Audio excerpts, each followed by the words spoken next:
In chapter 16, we look at the notion of government debt and deficits.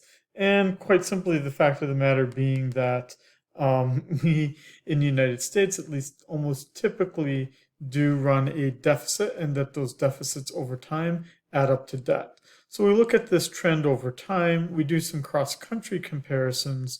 Um, and we look at kind of what some of the drivers are of that debt.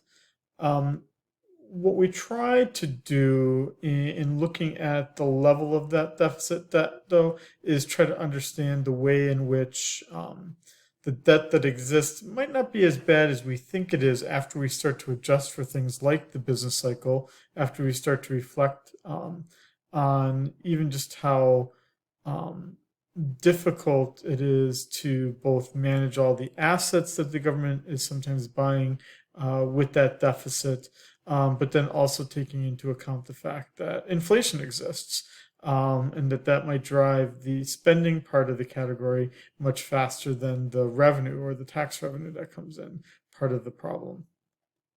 We conclude in the chapter by talking about whether we actually need to be worried about the debt level or not. Obviously, there are those who are incredibly worried about the debt. There are far fewer of those who aren't as worried about the debt. And what we try to do is at least sort out some of those debates so that we can come to some conclusions about it.